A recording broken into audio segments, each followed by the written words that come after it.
here today. And what I want to talk about is how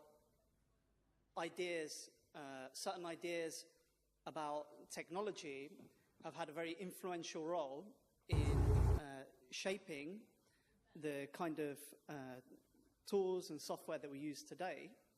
And in particular, how one mathematical way of seeing the world, like the gentleman that came before, he said the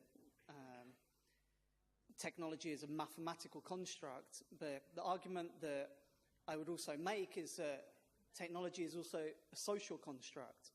And the ideas that technologists have shape the result of the technology that we create. And how the technologists, in particular, became victim to a certain way of seeing the world that originally they sought to fight against. And when faced with the complexity of the world that we're living in, they instead retreated. And the reason they did this was because it was reassuring and it was comforting. But what this has allowed to happen is that problems or things that are outside of our viewpoint have started to emerge. And we've retreated into a dream world where nothing really makes sense. And we're also partly the people that created that. And in this talk, I want to talk about certain types of particular ideas that had a very important effect on the technology that we use today. And I also want to talk specifically about about one guy called John McCarthy, who was a communist who had ideas about technology that were very influential in leading to the development of the personal computer and internet.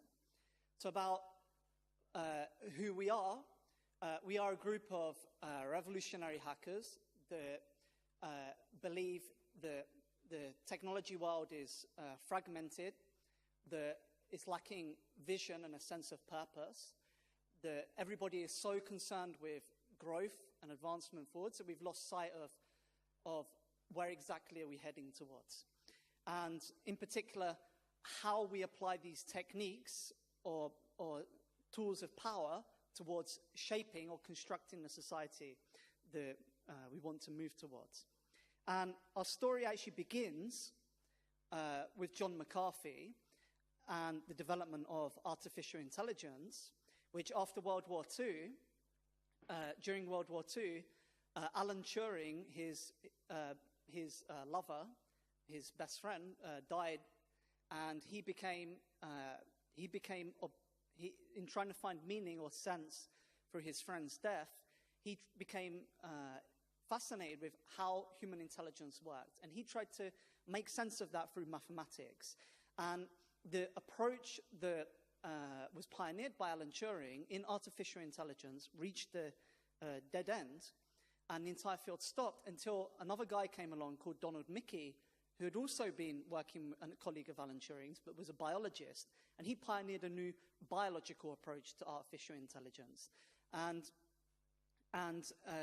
John McCarthy came in that moment of time when there was this big division in artificial intelligence between, on the one side, a mathematical and symbolic approach, who they believed that human intelligence and thought could be described through equations, through expressions that reflected the structure of our brain, versus another side who believed in constructing machines that emulated thought and intelligence and growing these, like the techniques of neural networks, that was a cognitive and a biologist-based approach.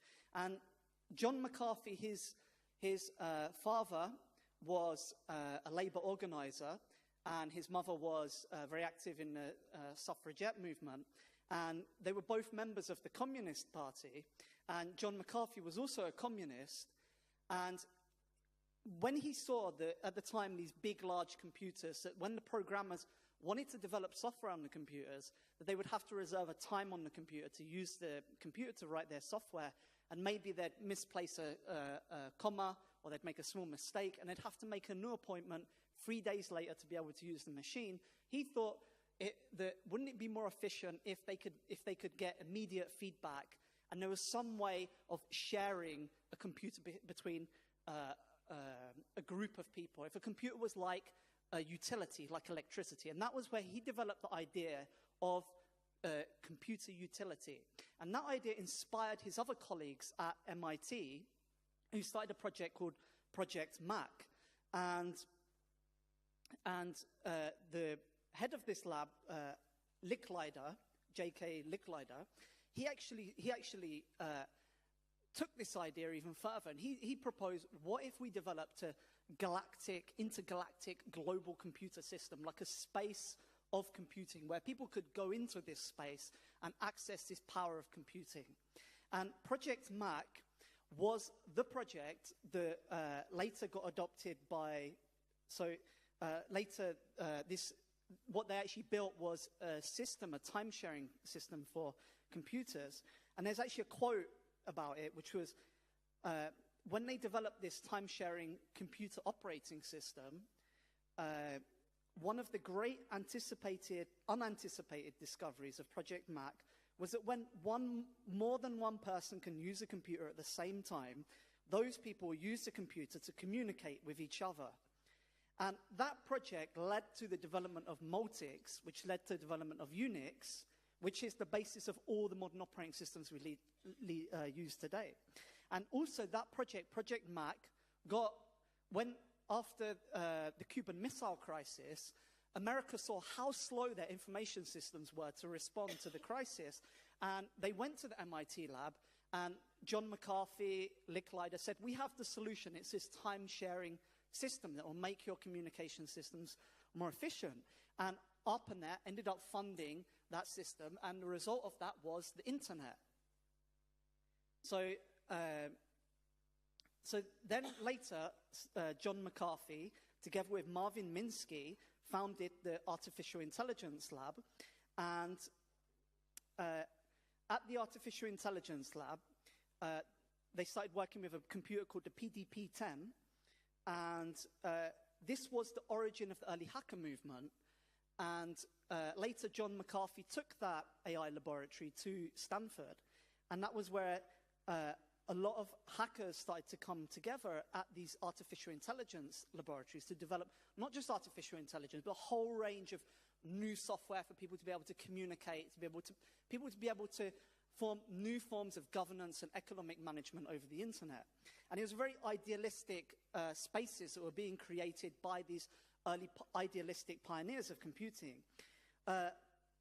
And the colleague of John McCarthy was a guy called Marvin Minsky. Now, in the 60s, so that was the quote. So that's PDB-10. In the 60s,